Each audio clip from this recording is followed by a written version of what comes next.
बिस्मिल्लाहिर्रहमानिर्रहीम। ट्रांसपोर्टेशन की supply chain में अहमियत। आज हम ट्रांसपोर्टेशन का टॉपिक स्टार्ट कर रहे हैं। इससे पहले सोर्सिंग और प्रोक्योरमेंट ऑलरेडी अवेलेबल है। अगर आप वो वीडियो जिसमें सप्लाई चेन का टोटल प्रोसेस बताया गया है कि सप्लाई चेन स्टार्ट कहाँ से होती है और एंड कहाँ पर होता है, तो उसमें नंबर 1 सोर्सिंग है, नंबर 2 प्रोक्योरमेंट है और नंबर 3 ट्रांसपोर्टेशन है, और फिर बाकी जो फील्ड हैं सप्लाई चेन की वो चलती हैं। सोर्सिंग के ऊपर ऑलरेडी हम काफ़ी वीडियो दे चुके हैं कि सोर्सिंग क्या होती है, और उसके बाद प्रोक्योरमेंट के ऊपर भी बहुत सारी वीडियो अवेलेबल हैं कि प्रोक्योरमेंट क्या होती है, उनको आप देख सकते हैं। और आज से हम ट्रांसपोर्टेशन को स्टार्ट करते हैं कि ट्रांसपोर्टेशन क्या होती है। ट्रांसपोर्टेशन का मतलब है कि किसी चीज़ को एक जगह से दूसरी जगह तक पहुंचाना। जब हम प्रोक्योरमेंट कर रहे होते हैं या कर चुके होते हैं तो उसके बाद फिर ट्रांसपोर्टेशन शुरू होती है। ट्रांसपोर्टेशन से मुराद है कि हमने वो जो चीज़ें अपने सप्लायर से ख़रीदी हैं अब उनको उसके स्टोर से उठाकर अपने स्टोर तक लाना है।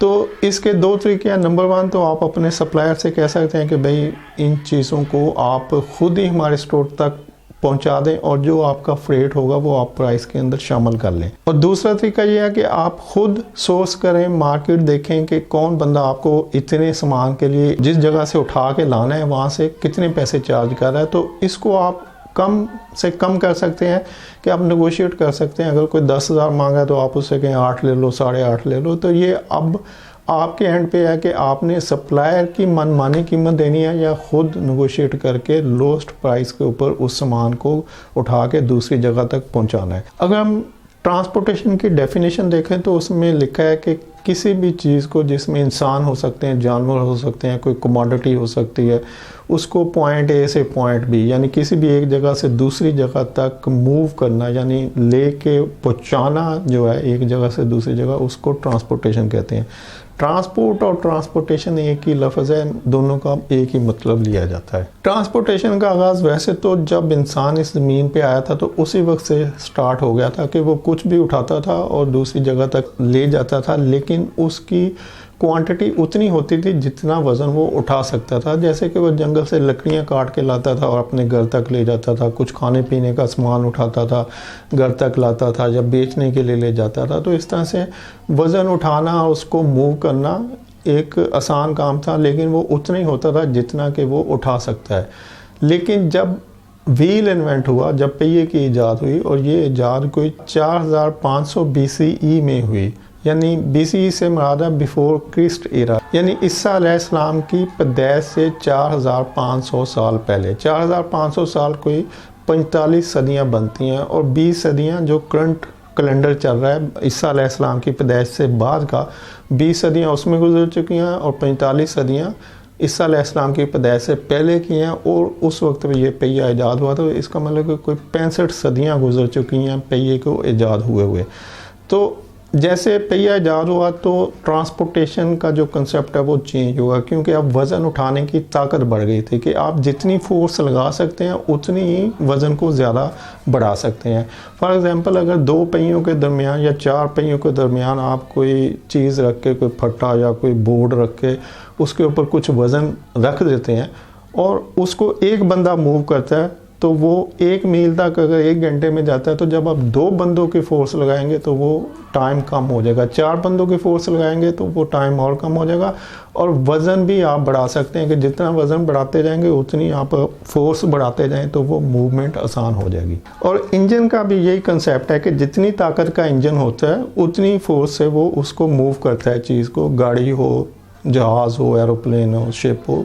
तो जिसमें भी इंजन लगा हुआ है किसी भी मशीन में, तो उसकी मूवमेंट उतनी होगी जिस स्पीड से वो इंजन ताकत लगाएगा उतना ही वो मूव कर लेगा, और उतना ही वज़न वो ज़्यादा कर सकता है जितनी इंजन की ताकत ज़्यादा होगी। जैसे कि आप 2 मोटरसाइकिल अगर 70 और 1 to 5 को लेंगे, तो 1 to 5 पे अगर ज़्यादा वज़न के 2 बंदे 3 बंदे बैठें और वही बंदे 70 के ऊपर बैठेंगे, तो आपको फ़र्क वाज़ह नज़र आएगा कि 70 की स्पीड स्लो हो जाएगी, और जबकि वो जो 1 to 5 है वो ज़्यादा स्पीड से ज़्यादा वज़न को उठा के मूव कर सकता है। तो ये मूवमेंट की और फोर्स की और वेट उठाने की एक डेफिनेशन थी कि किस तरह से वेट जो है ज़्यादा से ज़्यादा वेट मूव किया जा सकता है ज़्यादा ताकत लगा के। तो पहिए की ईजाद के बाद ट्रांसपोर्टेशन बिल्कुल चेंज हो गई, और ये हर ज़माने में चेंज होती रही और अभी भी चेंज हो रही है। जैसे जैसे नई नई चीज़ें इन्वेंट होती गई, नए कंसेप्ट आते गए, तो ट्रांसपोर्टेशन के मीन्स जो है वो चेंज होते गए। जो ट्रांसपोर्टेशन के अवेलेबल मीन्स ऑफ ट्रांसपोर्टेशन है, जैसे कि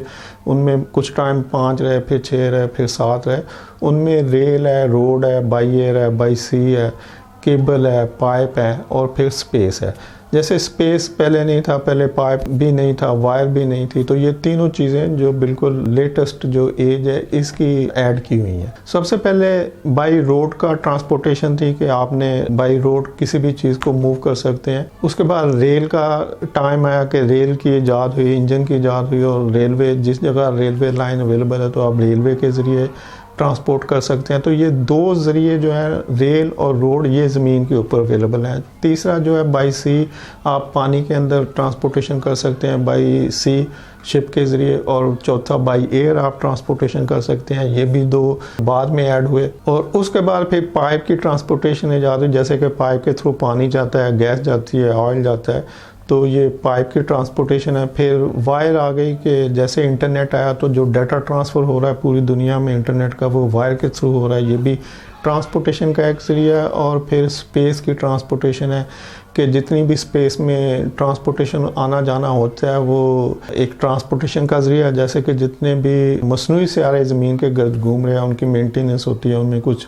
खलाबात जाते हैं, उनके लिए चीज़ें जाती हैं, सामान जाता है, स्पेस जाते हैं, तो ये सारी ट्रांसपोर्टेशन है जो कि स्पेस के ज़रिए भी हो रही है। स्टार्ट में सिर्फ रोड थे, फिर रेल ऐड हुई, फिर शिप आए, फिर एयरप्लेन आए, फिर पाइप आए, वायर आई, फिर स्पेस आई। तो इस तरह से ये आगे जैसे जैसे दुनिया एडवांसमेंट की तरफ जाएगी तो पॉसिबल है कि कुछ और मीन्स ऑफ ट्रांसपोर्टेशन भी ऐड होते जाए। अब देखते हैं कि सप्लाई चेन में ट्रांसपोर्टेशन की क्या अहमियत है। तो सप्लाई चेन बेसिकली स्टार्ट ही ट्रांसपोर्टेशन से हुई थी, यानी शुरू के जो लोग थे, इवन कि मैं जब अपनी फर्स्ट जॉब में था तो उस वक्त सप्लाई चेन का नाम सुनते थे तो ये अंडरस्टैंडिंग होती थी कि सप्लाई चेन से मुराद है लॉजिस्टिक या ट्रांसपोर्टेशन, और मोस्टली लोग यही समझते थे कि सप्लाई चेन ट्रांसपोर्टेशन का नाम है। और क्योंकि ये स्टार्ट ही ट्रांसपोर्टेशन से हुई थी तो ट्रांसपोर्टेशन फिर आगे डेवलप होते हुए आस्ता आस्ता बढ़ता गया, फिर ये लॉजिस्टिक हुआ और लॉजिस्टिक से ये सप्लाई चेन में कन्वर्ट हो गया। तो सप्लाई चेन की जो बुनियाद है वो ट्रांसपोर्टेशन है। ट्रांसपोर्टेशन और लॉजिस्टिक में थोड़ा डिफरेंस है। लॉजिस्टिक के वाइडर सेंस में सब्जेक्ट लिया जाता है कि लॉजिस्टिक के अंदर ट्रांसपोर्टेशन भी आता है, फिर ट्रांसपोर्ट होने वाली चीज़ों की पैकिंग आती है, उनकी वेयर हाउसिंग आती है, उनकी सिक्योरिटी आती है कि वो किस तरह से महफूज रखी जाती हैं, चोरी तो नहीं होती वगैरह वगैरह। आईटी का सिस्टम उसमें आता है। मतलब लॉजिस्टिक एक वाइडर सेंस में एक बड़ा सब्जेक्ट है जिसमें ट्रांसपोर्ट उसका एक हिस्सा है, लेकिन ट्रांसपोर्ट सिर्फ एक छोटा पोर्शन है कि किसी चीज़ को एक जगह से उठाया और दूसरी जगह पे पहुंचा दिया, ये ट्रांसपोर्टेशन है। लेकिन फिर ये ट्रांसपोर्टेशन आगे एडवांसमेंट में गई। जब एडवांसमेंट में गई तो फिर ये ट्रांसपोर्टेशन सिंपल थी कि सामान उठाया और डिलीवर कर दिया, ये कन्वर्ट हुई लॉजिस्टिक में। लॉजिस्टिक से मुराद है कि आपने अदर देन ट्रांसपोर्ट भी कुछ एक्टिविटीज़ करनी है। जैसे अगर आप एक ट्रांसपोर्टर को कॉल करते हैं कि भाई ये मेरे घर का सारा सामान है या ऑफिस का सारा सामान है, इसको उठा के मैंने ऑफिस लाहौर से कराची शिफ्ट किया, तो आपने कराची भिजवाना है, तो वो कैरियर आएगा, वो खड़ा हो जाएगा, ट्रक खड़ा हो जाएगा। ये ट्रांसपोर्टेशन का सिस्टम समझा रहा हूँ कि ट्रक आया, खड़ा हो गया। अब मैंने अपने बंदे लगाए, स्टाफ को बुलाया कि यार सामान उठाओ और ट्रक में लोड करो और इसको रवाना करो। सारा सामान लोड हुआ, ट्रक चला गया। जिस जगह वो जाना है, जहाँ पे उसने डिलीवर करना है, तो वहाँ पे जाके फिर वो रुक गया। अब फिर मैंने अपने बंदों को बुलाया कि भाई सारा सामान अनलोड करो, इसको रखो, अंदर रखो, लगाओ। तो ट्रांसपोर्टर ने अपना किराया लिया, उसने एक चीज़ को एक जगह से मैंने उसको लोड करवाया, उसने उसको कैरी किया, और दूसरी जगह पे मैंने खुद उसको अनलोडिंग करवाई और उसने अपना फ्रेट जो चार्ज करना था वो लिया और चला गया। तो ये ट्रांसपोर्टेशन है। लेकिन लॉजिस्टिक में क्या होगा कि मैं एक लॉजिस्टिक कंपनी को बुलाऊंगा, मैं ट्रांसपोर्टर को नहीं बुलाऊंगा, मैं किसी लॉजिस्टिक कंपनी को बुलाऊंगा। अगर आप जो फ्रेट फॉरवर्डर होते हैं उनकी डिफरेंट उनके नेम के साथ टर्म्स लिखी होती हैं कि ये XYZ ट्रांसपोर्ट कंपनी है, ये XYZ लॉजिस्टिक कंपनी है। तो लॉजिस्टिक ट्रांसपोर्ट के अलावा भी कुछ प्रोवाइड करता है। जैसे मैं लॉजिस्टिक कंपनी को जब कॉल करूँगा तो मैं कहूँगा यार ये सामान उठाना है और यहाँ तक पहुँचाना है, लेकिन मेरे पास ना कोई बंदा है, ना मैं खुद उठाऊँगा, आपने अपने बंदे बुलाने हैं, आप खुद ही उठाएंगे, खुद इसको पैक करेंगे, काउंट करेंगे, इसकी केयर करेंगे और इसको कराची तक लेके जाएंगे, फिर इसकी अनलोडिंग करेंगे और इसको एहतियात से जिस जगह पे मैंने रखवाना है वहाँ पे रख के फिर आप जाएंगे। अब वो मुझसे कुछ एक्स्ट्रा चार्ज करेगा और मुझे वो सारी सर्विसेज देगा, तो ये लॉजिस्टिक है। अगर रास्ते में उसको कहीं पे वेयर हाउसिंग की ज़रूरत पड़ती है कि उसको स्टोर करना पड़ता है कि फॉर एग्जांपल मैंने यहाँ से सामान उठवा दिया और जिस जगह मैंने डिलीवर करना है अभी वो स्पेस मुझे मिली नहीं है, उसमें 2 दिन है, तो मैं उससे कहूँगा कि भाई 2 दिन तक आप इसको उस डेस्टिनेशन पे, यानी अगर लाहौर से कराची जा रहा है तो आप कराची ले जाओ और 2 दिन तक इसको अपने वेयर हाउस में रखो और उसके बाद 2 दिन के बाद आप इसको वेयर हाउस से आगे कन्वर्ट करो। तो अब ये जो उसने आके मेरे सामान को पैक किया, उसको लोडिंग की, फिर उसको ट्रांसपोर्ट किया, फिर उसने अपने वेयर हाउस में उसको कुछ दिन रखा, फिर आगे लेके गया, फिर अनलोडिंग की, फिर अंदर उसको काउंटिंग की, हिफाजत की, ये सारा कुछ जो जिसमें सिक्योरिटी भी आ जाती है, पैकिंग भी आ जाती है, स्टोर और वेयर हाउस भी आ जाता है और ट्रांसपोर्ट भी आ जाता है, तो ये इसको हम लॉजिस्टिक कहेंगे। यानी लॉजिस्टिक एक टोटल एक पूरा पैकेज है जिसमें बहुत सारी चीज़ें आ जाती हैं। लेकिन ट्रांसपोर्ट का मतलब सिंपल एक जगह से दूसरी जगह पे किसी चीज़ को पहुंचाना ये है। तो ट्रांसपोर्ट को अभी कंटिन्यू रखेंगे, लॉजिस्टिक काफ़ी टाइम के बाद आएगा। लॉजिस्टिक से मुराद है warehouse management, inventory management. तो अभी हम ट्रांसपोर्ट के ऊपर कुछ और वीडियोस बनाएंगे कि ट्रांसपोर्टेशन कितनी किस्म की होती है, ताकि आप ट्रांसपोर्ट को ज़रा अच्छी तरह से समझ सके। उसके बाद फिर इसको किस तरह से ये ट्रांसपोर्टेशन से लॉजिस्टिक में कन्वर्ट होती है और वहाँ पे क्या होता है, उसको कंटिन्यू करेंगे। वीडियो देखने के लिए शुक्रिया। अल्लाह हाफिज़।